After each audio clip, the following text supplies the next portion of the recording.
Is marijuana ruining our kids? Joining me from Los Angeles, Tommy Chong of Cheech and Chong fame. You talk about kids affected by marijuana use. How about the kids of all the fathers and the mothers that are doing time in jail for a drug that has been proven to be effective in cancer research and in MS? Why should we be concerned about marijuana, especially getting into the hands of our kids? Well, I think there's a lot of reasons to be concerned about it. The marijuana today is a lot different than it was back in the 60s when people of my generation smoked it. The potency has more than doubled since then. So it's a very potent drug today compared to what it was before. That's another lie. And by the way, I want to ask the person, is it a doctor?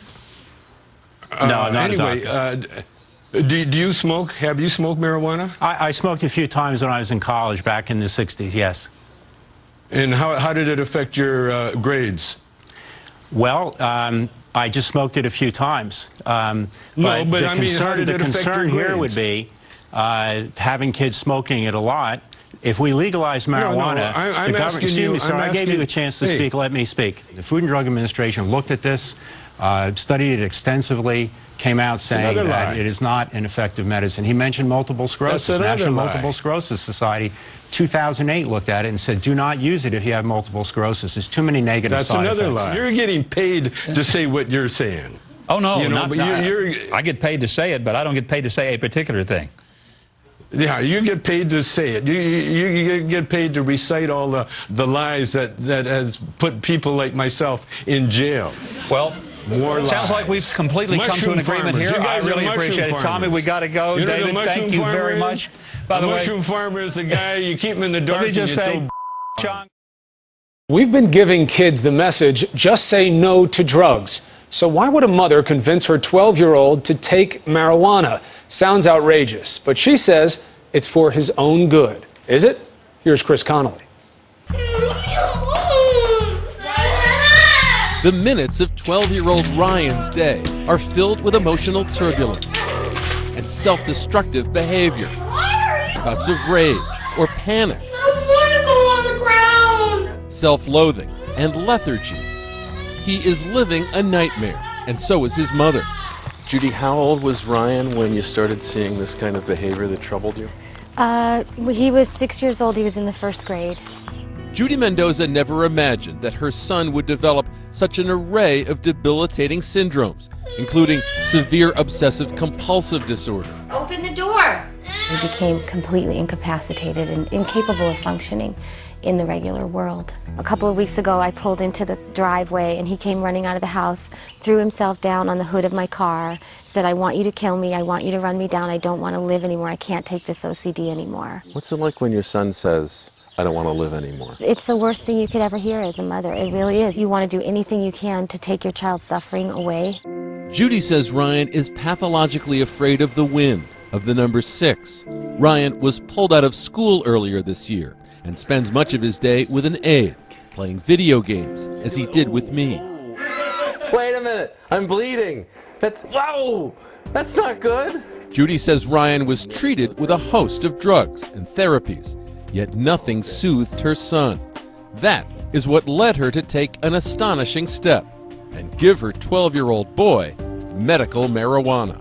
My first gut reaction was, oh my God, that seems really out there. That seems drastic. But I don't want to do all these antipsychotic medications anymore. They don't seem to be helping. And I thought to myself, what do I really have to lose? Judy lives in California, one of 14 states where medical marijuana is legal, purchased with a doctor's okay at one of these dispensaries. Kids don't smoke the drug. It hardly resembles marijuana as it's infused into butter or bread or into a tincture that can be placed under their tongue. It's like it just takes the edge off of his OCD. It's not like the OCD goes away when he has this medicine, but his ability to cope with it changes. And what are those moments like for you then? Heaven, because I get my little boy back. Judy's not the only one trying medical marijuana on her kid. In fact, she says she got the idea from watching this Good Morning America story.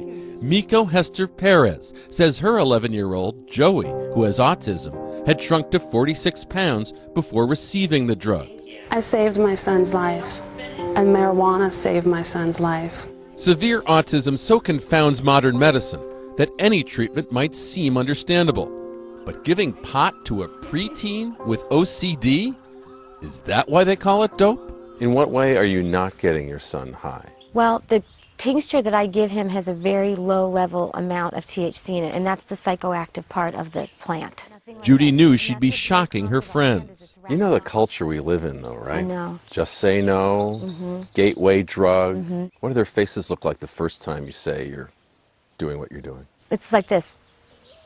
Like they're processing it. Like, what? I think if they look at the whole picture and they see what has happened with my child over the years and how close we have come to losing him, literally. It's really just giving them medicine to treat a symptom. But there are no double-blind studies, the gold standard of scientific tests, to have proven or even shown that marijuana does anything for kids with autism or OCD. How young is too young to be using medicinal marijuana? How young is too young to use aspirin? How young is too young to use penicillin? A retired physician and professor at Harvard Medical School, Lester Grinspoon, wrote the book on marijuana. Literally. In the 70s, his son Danny, who had cancer, used the drug to counter the pain of his chemotherapy before his death. Now, he hears from mothers like Miko and Judy, but even he can't say it'll work. I can't guarantee it's going to do anything, but I can tell you it isn't going to harm him. It is remarkably non-toxic. You understand how some people hear of a boy taking marijuana and they're going, that doesn't seem right. It's because we have been brainwashed about this substance. There will come a time when people will recognize that this is a wonder drug of our times. It does so much in terms of relieving some of the symptoms which are very difficult for parents to deal with, let alone the child. Breast cancer kills more than 41,000 American women every year. Researchers in the San Francisco lab are working to shrink that number, and they're doing it with an unusual weapon, marijuana, or at least a compound from it. And what we found is that this compound called cannabidiol was particularly effective at inhibiting aggressive breast cancers. First, scientists at California Pacific Medical Center discovered a key gene. Let's continue taking your phone calls about anything. That is the point of the show. Ladies first, Lauren, listening to WAIS in Ohio. Hey, Lauren, you're on Free Talk Live. Hey, guys, how you doing? Just super. What's on your mind tonight? Hey, so you forgot the jobs angle on the marijuana and the cocaine and the heroin and the whatever it is people want to put in their body. What angle? Please explain. Well, think about it. Making marijuana illegal, that was the excuse to remove hemp from cultivation. That's the most widely used fiber in the world. We don't use it because somebody might smoke it and relax. We got to sell them Prozac. We got to, 42-1 legal pharmaceuticals, properly prescribed pharmaceuticals cause death. Yeah, it's very rare. All the illegal drugs combined. Yep, it's very rare that illegal drugs actually lead to someone dying, and typically... It's not even in the top 10 causes of death. Oh, no, not at all. And this is the thing. If they were really interested in helping people, they would be helping eliminate the top 10 causes of death. And what would do that? Oh, eating hemp, having enough protein, having enough minerals, having enough enzymes, having enough fatty acids. Marijuana, as far as I'm concerned, it's pretty much a miracle drug for some people. It really does amazing. No, this isn't the drug part of it. This isn't just look. I was a drug rep. I used to sell for the sister company that sells Marinol, which is man-made THC. Right. Is that actually sprayed on paper? It's not as good. That's what. Hello. Is it actually sprayed onto paper and then delivered to patients? I've heard that. I don't know if it's true. No, it's a pill, and it's fairly expensive. And I used to sell cancer drugs. I mean, I was a drug rep. So, but anyway, the whole point is, and I sold head drugs. This is the thing that I'm trying to say to you. God gave us everything we need, and even if you don't believe in God, if you can look at a plant, think about what petrochemical pharmaceuticals are. They're imitations of what God made. So you're copying the THC from the marijuana, from the hemp cultivar.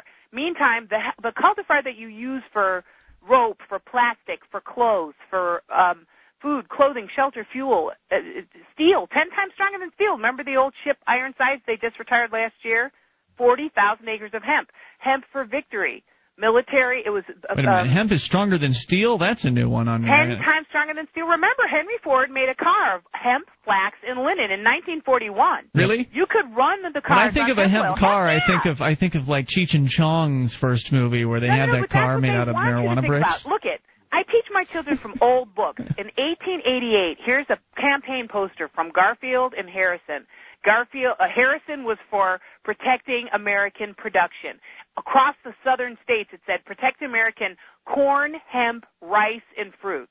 It's like them saying, okay, you guys can't grow fruit anymore because, well, we say it's bad for you. Yeah, someone might eat the flowers and get high. Use that. Who are these people? And the thing is, if you don't want drugs, good. If you grew industrial hemp, it would contaminate the open air crops. I mean, you have to do it inside if you were going to do it. So, I mean, this is good for people who hate drugs. This is good. This is jobs for America. This is cars. This is plastic. Hemp is an amazing, biodegradable and clean. Yeah, it really is an amazing product, and I understand why people are so excited by it. It can do some wonderful things, which, of course, when you look and you trace back the history of marijuana prohibition, you really start to find out that it was indeed certain industrialists that were behind the whole demonization of cannabis. That's right. For what purpose? So they could eliminate the competition. I know Hearst was obviously a big newspaper man. He was Patrice, and what happened to the records between 1890 and 1920? The records? The records, the historical records, are in horrible shape for 1890s to 1920s.